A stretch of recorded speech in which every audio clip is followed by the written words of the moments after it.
Hello everybody, welcome to our webinar series. Today we've got a very interesting topic which has really been a discussion that a lot of you have brought up to us, and we thought, you know what, why don't we address this topic?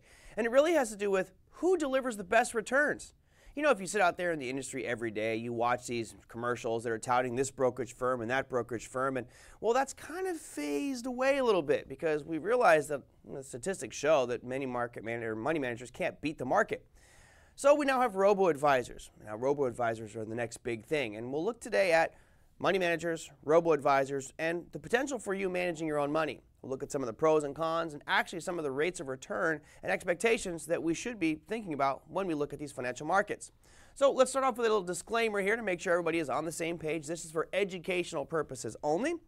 We're looking at kind of just conveying information to you so that you can make more informed decisions about where you invest, how you invest, and etc. So let's start with the first phase here, is who should manage your money? Well, of course, we all know the phrase that says the only person who cares more about your money is you, so it really should be you. But what are our alternatives? The industry will have you believe that it needs to be a broker, somebody who has some form of licensing in the financial markets, somebody who has an education and understanding and a backbone that's connected to the financial markets, because you can't do it yourself. Of course, I'm being a little bit sarcastic out there, but that's what the industry wants you to believe. The newest entrant into the market is robo-advisors. Yes, the all famous A word starts to stand up. No, get your mind out of the gutter. It's algorithms. There's algorithms for everything out there right now, and of course, we've now got algorithms that will plan your trading. And ultimately, you've got yourself. Now, there might be some problems with you managing your own money, and that's going to be addressed in this session. But let's start off with kind of the important factors, which is what you need. Now, ultimately, it all comes down to money and the amount of money that we need, and we all have different considerations. You know, those considerations might be you want to buy a new car, or maybe you're paying for your mortgage, travel, you're paying for your kids' college, or multiple children's college. Obviously, that can be expensive. Maybe you're giving to charity or your community or your churches. Maybe you want to have a secure retirement or paying for your elderly parents, or maybe your own elderly care.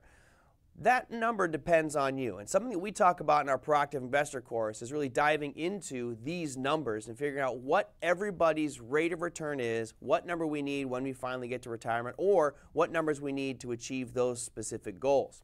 But that's not the topic of today's discussion. The topic of today's discussion is rates of return and realistic expectations. What can we expect from this market from a rate of return perspective? Many people say, oh, it's 20%, it's 30%, it's 2%, it's 8%. What is it? There's a lot of numbers that are being thrown around at us, and it's up to us to figure out, A, what we should really be expecting because the industry is giving us deceptive information, and B, how do we achieve it?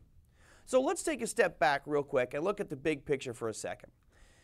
We can pick any reference point and go back and give some statistical numbers, and some of those might be skewed biasly because of market sell-offs or market rallies.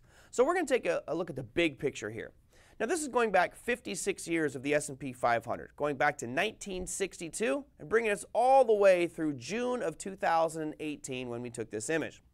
Now, of course, you can see there have been some massive moves up. We are in the midst of a colossal rally right now, but we've also had some very significant downturns in the market. So take a guess. What do you think the average return for this S&P 500 over the last 56 years is? Well, if we go back to 1962, basically let's start off by putting little highs and lows here. So we're going from the low of 1962 to where we are as of June of 2018. So you notice we're not going off the dead highs because it's really of where we are right now. So if we were to draw the line connecting those 2 points, that gives us a rate of return over that period of time of 5,203%. I just let that hang in the air for a second because that sounds like such a huge number. It is. That's a great number. But let's be honest, I'm willing to bet you that not one person in this video or in this session watching right now has ever held something for 56 years. Maybe marriage for 50 years, and congratulations if you have. But what does that annualize to? That annualizes to 7.2% average per year based off of the S&P 500 going back to 1962 to 2018, and again up to June. So it's going to be a little different if we annualize it to the end of 2018, but you get the general idea. Which is funny because if you look at a lot of the facts and figures out there that the media presents to you, they will tell you that the average rate of return for the S&P 500 going back to the 50s is 8 to 10%. I'd like to know where they get that number because I'm looking at a chart, ran through Excel spreadsheets, and it says 7.2. So let's just suffice it to say that somewhere between 7 and 10%, I'm going to go towards the lower side here because that's what the markets have given us, and that's ultimately what we're going to be involved in is the markets. So let's take another study, right? Let's cherry pick a little bit here, and instead of going all the way back to 1962 and going back 56 years, let's just go back a handful of years. Of course, we know that over the past 8-9 years, we've been in an incredible bull rally, so pretty much everybody's making money, which is convenient because we're going to look at some robo-advisors here a little bit who have done a study, and it really goes back to 2013, which is why we chose 2013. So if we took the last 5 years of the S&P 500 going back to 2013, and I went to January, all the way through June of 2018, you're looking at a healthy, very healthy 94% rate of return over that period of time, which annualizes out to 11.4% average per year. That's awesome. That's great. That's a great rate of return. So I want you to keep these in your head, these numbers in your head of 11.4% over the last 5 years, and then also think of the big picture of I think it was 7.4, somewhere in that ballpark. So what are the considerations that we need to think about when we're looking at who should manage our money, whether it's a money manager, a robo-advisor, or us? Number one is going to be your level of activity. How often do you want to do this? Well, look, a lot of people don't want to do this. They don't have the time for it. And I'm going to tell you something that might sound very odd to you. You don't need a lot of time. We actually have a lot of instructors at Online Trading Academy. They are only looking at this once a month. Could you take time out of your schedule for 1 hour, let's say on the first of every month, you sit down with your family and whoever's working on your portfolio is with you, and for 1 hour, you simply looked at the market and said, is it doing this? Great, we're going to do this. Is it doing that? Okay, well, we'll do this. It's very simple. It's very structured. Doesn't take a lot of time. So I want to dispel that myth that you have to be sitting in front of a computer every single day looking at your investments. You do not. It's up to you how active you want to be. Second part of this is experience. Now, we see a big problem with a lot of people who think they know what they're doing getting involved in the markets, and ultimately they get smoked because they don't know what they're doing. So it is really about getting a level of experience in the markets, understanding how they work. Ultimately, it boils down to the big E word, which is education. If you really want to get into this, get an education on how it works, and you'll find that you don't need a money manager or some other person to tell you what to buy and sell. You can very simply make those decisions on your own. Our next element here is going to be fees. One of the big considerations we have in the financial markets, and you hear about me talk about this on Power Trading Radio all the time, is fees. This is where these fund managers make so much money. If you ever go to the parking lot of a major financial firm, notice the people in the parking lot. When you go over here and you see the Honda Accords, maybe a BMW 3 Series, Toyota Tercel, here's your Hyundai, those are the customers. And then over here, you've got the Bentley, the GTR, the Ferrari, the Lambo, the Porsche. Those are the brokers and the money managers. Well, why are they making so much money? It's off of fees. And I'm going to show you here in a couple minutes on how fees bleed out your account. And it's the silent killer because we look at the rate of return that we think we're getting, and you go, okay, great, that's great, 7.4% or 11.4%. And all of a sudden, fees get taken out, and you're going, how am I only left with 3%? Where did it all go? The broker's going, thank you very much. See you next month. It's fees. So we'll address fees as we go through these considerations. Very, very important we pay attention to those. And finally, the rate of return. I looked at two numbers here just to start off this presentation. And that rate of return, going back into the 1960s, 7% roughly. You look at it from 2013, you're looking at 11. So you have some decent rates of return. But keep in mind, those aren't 20%. It's not 30%. It's not 50%. So don't expect to have 40% rates of return. It's just not in line with what we've looked at here, statistical averages. So let's start off with traditional money managers. Ah, yes, you might recognize some of these names. They're staples to the American way of life. They keep our economy humming. Things like Wells Fargo, Charles Schwab, BlackRock, Goldman Sachs, JP Morgan, and there are hundreds of other firms out there that are very, very happy to manage your money. Now, let's just take a step back and think about what happens when you get a money manager. What's the process of this? All right. So I go to a financial firm, I say I've got $100,000, I don't want to deal with it, you guys manage it for me. I say, okay, Mr. Rothfeld, we'll manage that money for you. What they're going to do is very simply ask you a bunch of questions about yourself. How old are you? How much money do you need? What are your expectations? And really, All they really care about is how old you are and your time horizon, and maybe some income numbers as well. And what they're going to do is they're going to say, okay, we're going to put you in really a pie chart. And there's an old historical thing that financial advisors use, which is if you want to calculate out your portfolio, you take your age, you subtract that from 100, and that is the portion of your portfolio that should be in bonds. So if you are 60 years old, am I getting it right?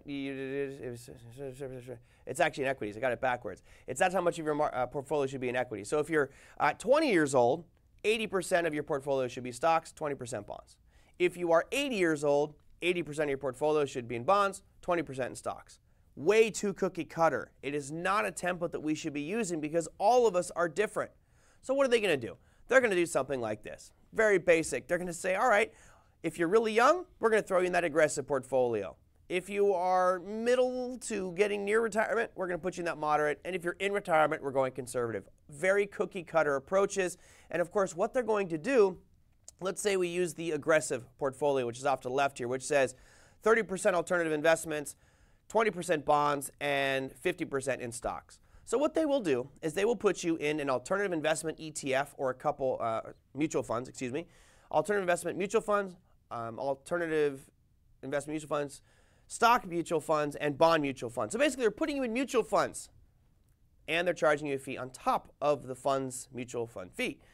So you have fees on top of fees. So let me run through some more statistics here, and I'll give you an example of all these fees and how they pile up and how they're going to just kill your return. Here is something from S&P Global. Now, we all know S&P. They do a lot of market reports, and in this example, they are breaking down money managers' performance. And this is the percent of U.S. equity funds. These are your stock funds in the U.S., whether it's large cap growth, value growth, small cap stocks. It's U.S. equity funds.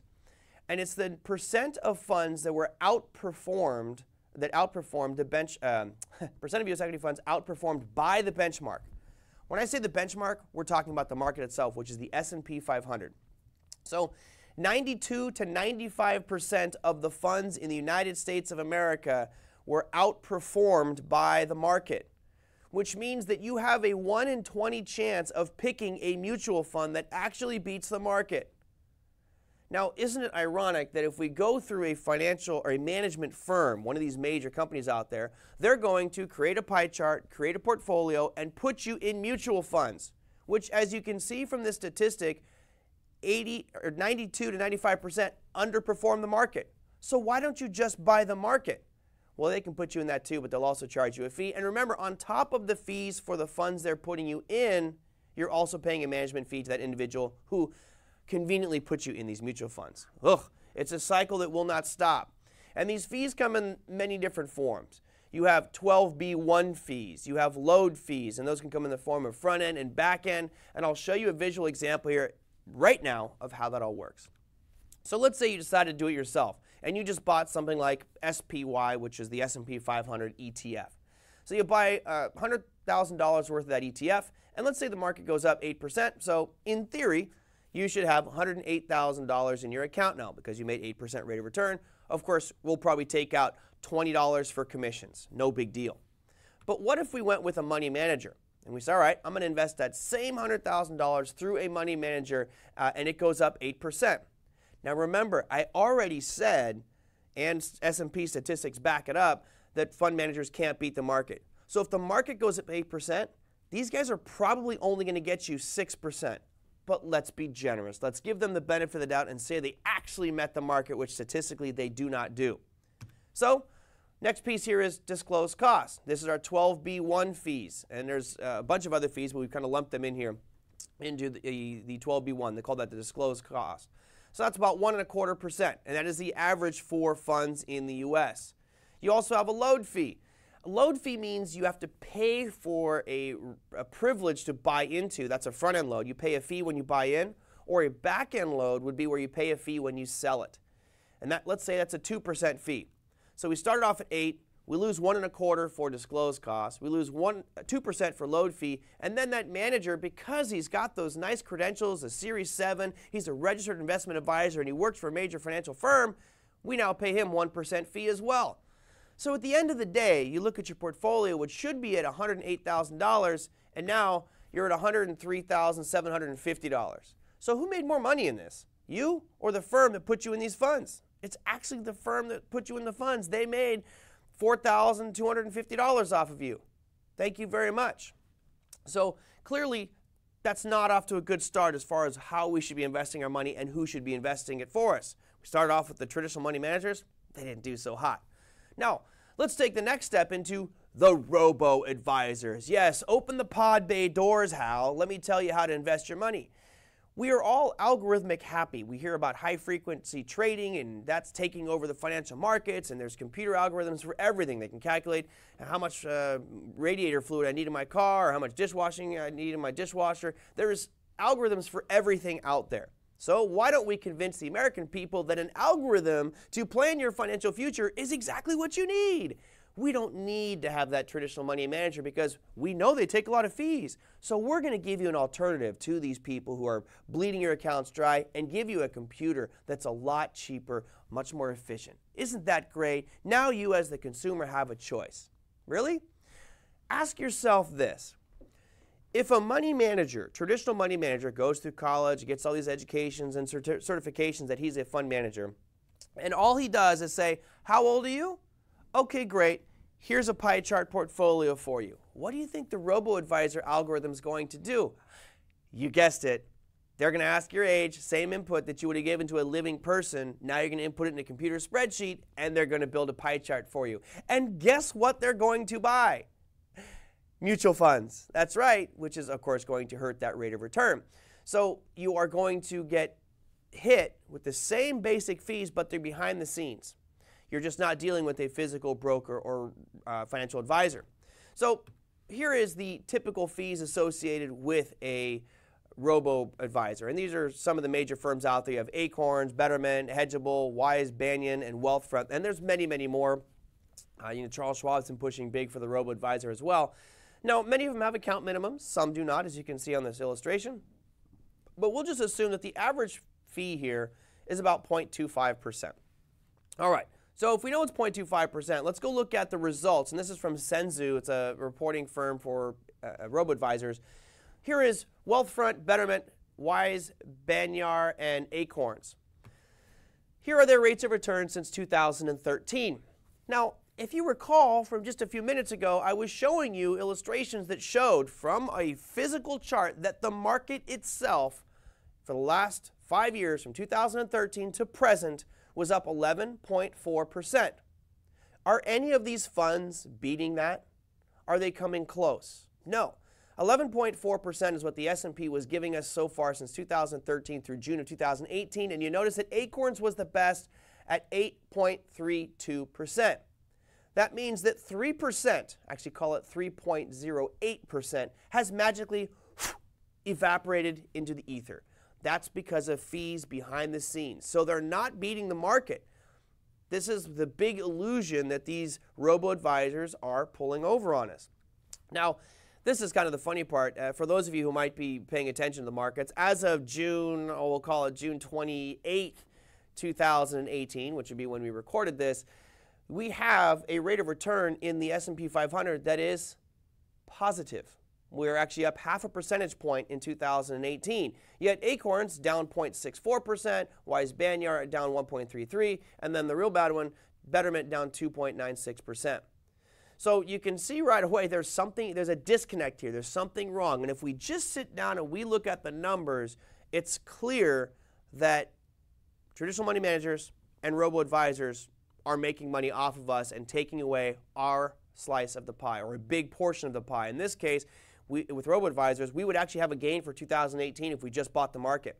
But because you're using a robo-advisor, or maybe even some of these mutual funds, you're losing money for the year. That just doesn't make sense to me. So let's look at an example of how this pans out monetarily. Again, we could just go and do it on our own, which would basically give us that 8% rate of return, and now we have $108,000 in our account.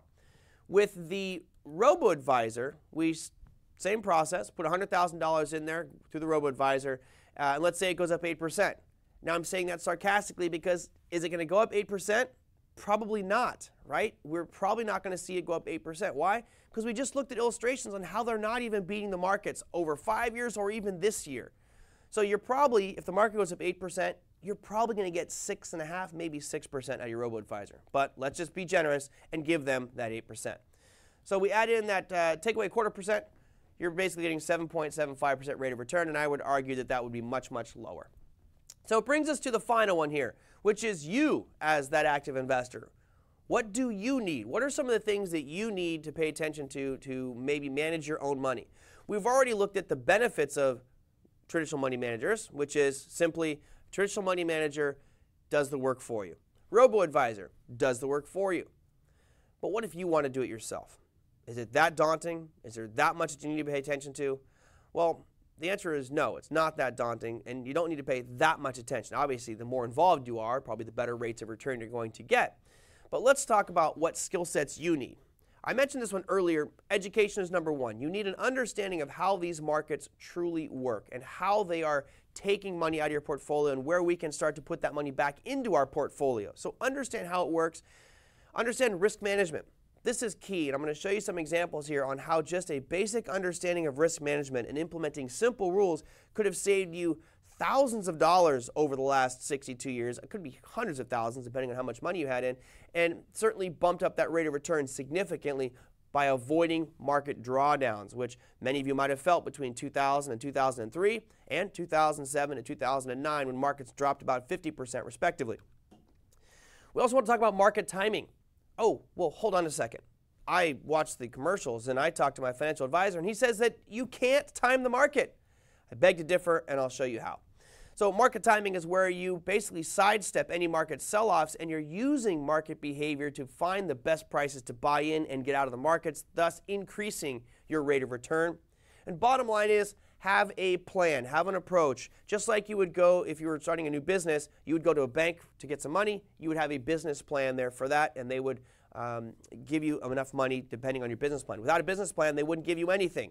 And you shouldn't get involved in the financial markets if you don't have a plan, period. So let's go back and look at some charts.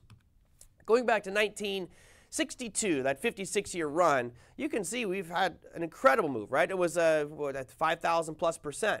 But there's these two periods here where we had major sell-offs. What if we just cut those out altogether and remove those from the equation? Wouldn't we get a much better rate of return? Well, the answer is yes. But let's be honest, no one's going to remove those altogether. So let's focus in on an example here to give us an idea of what we could do ourselves to proactively manage our money and maybe save some during these colossal market sell-offs. So let's zoom in on this area right here between 2004 and 2013. So now that we've zoomed in, you guys can see that really from 2007 to 2009, there was a monstrous sell-off. One of those the sell-off that probably drained your retirement account. It really had you nervous, especially for those of you who are just hitting retirement. That was the worst timing possible. Now, the question is, can we eliminate this 57.4% sell-off in the markets? Well, maybe. We might be able to eliminate it. But I want you guys to understand, if you didn't eliminate this, if you were with a traditional fund manager, if you were with a robo-advisor, what would have happened? They would have said, it's okay, hold on, it's fine, the markets are going to come back, just wait, calm down, it's okay. And they would have told you that from 2007, all the way to 2013. You would have been underwater for a period of 6 years where your money was useless. It did nothing. It took 6 years to get right back up to where it was in 2007. Sorry to sound so blunt, but that's stupid. Your money was just sitting there doing nothing. Why? Why not be more active with it and say, you know what? I want to eliminate that down move. I don't want my money to just be losing money the whole time. So the question is, well, what if I simply went to cash?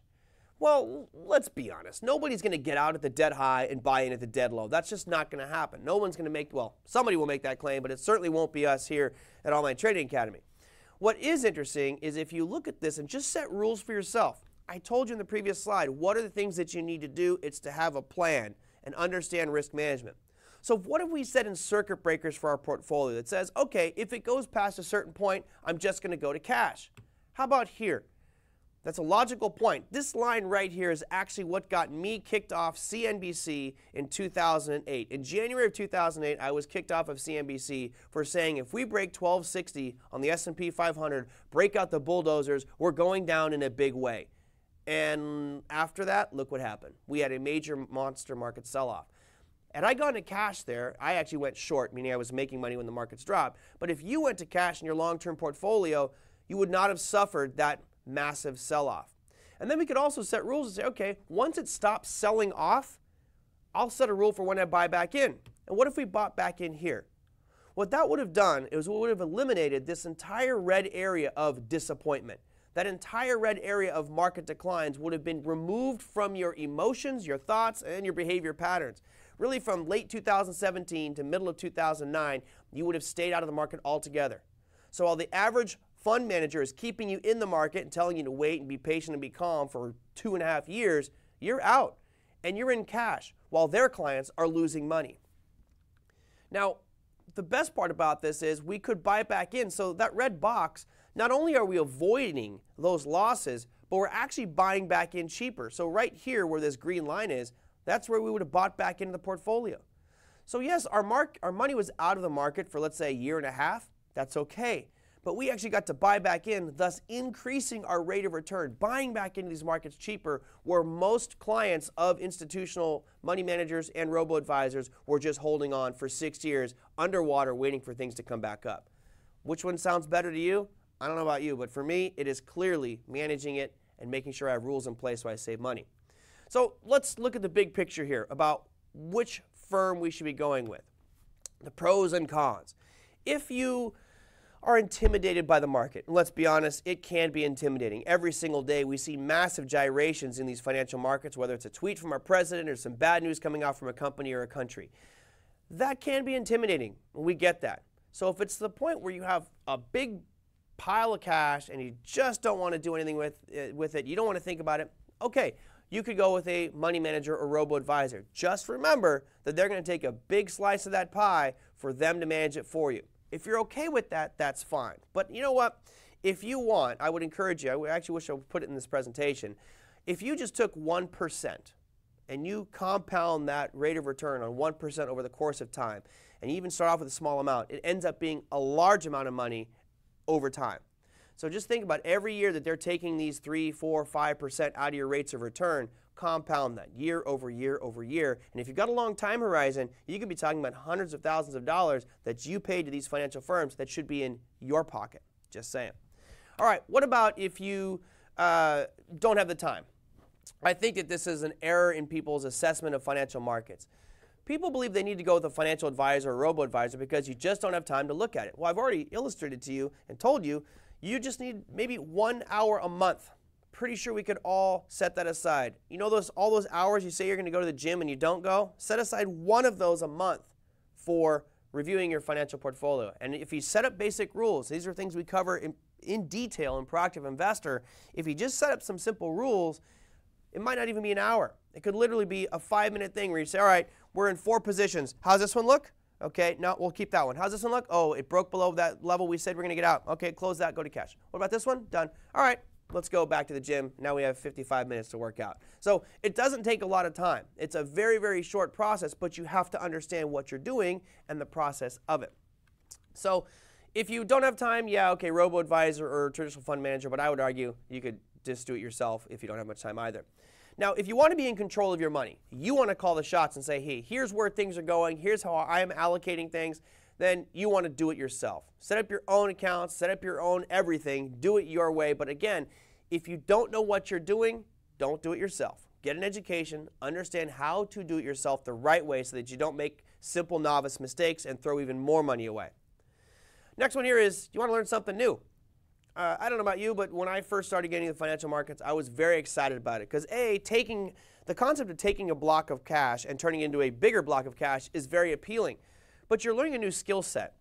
We've all heard that adage that says, well, if you give a man a fish, he'll eat for a day, and if you teach a man to fish, he'll eat fish for the rest of his life. Well, hopefully you're not allergic to fish, but the analogy works for us as well. If you learn a skill set, if you learn how to trade and invest, whether that's stocks, options, futures, forex, commodities, real estate, doesn't matter. If you learn how to do things properly, it's a skill set that you can use for the rest of your life, regardless of market conditions.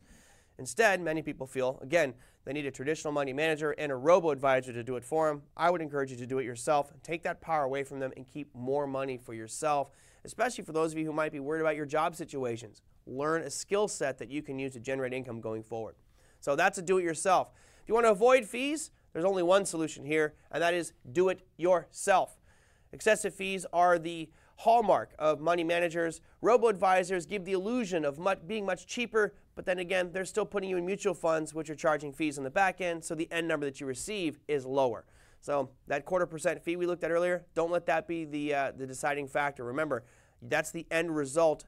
That's the deduction after the end result, which is after the mutual fund fees are all taken out. And finally, you want a better rate of return. In building this out, what I found rather interesting is you go back to 1962, we had a rate of return of 7.4%. Okay, that's pretty decent. If you go back to 2013, we had a rate of return of 11.4%. That's even better. Of course, it's been a roaring bull market. But we also looked at the fact that 92 to 95% of fund managers can't beat the market. So let's just take the last 5 years, which most of us have fresh in our memory. It's been a very, very bullish time. Most fund managers can't beat the market. So that 11.4%, most aren't getting that. They're probably getting somewhere in the 6 to 10% mark, maybe 6 to 8% mark.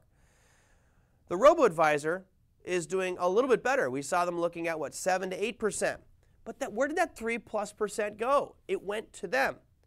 What if I just bought, that's all I had to do is just buy the market, right? I don't use a robo-advisor, don't use a money manager, I just bought the market. I'd be up 11.4%. So if I remove these two factors who are supposed to be doing a better job for me because they're educated, they understand it, and they're going to make me more money, they can't beat the market. The simple solution would be to just buy the market. My argument is buy the market, but incorporate market timing, incorporate risk management, incorporate a trading plan, and now that 11.4% has the potential to grow to a much higher number. And again, every time we increase our rate of return, even by 1 percentage point, and we compound that over time, our rates of return grow exponentially.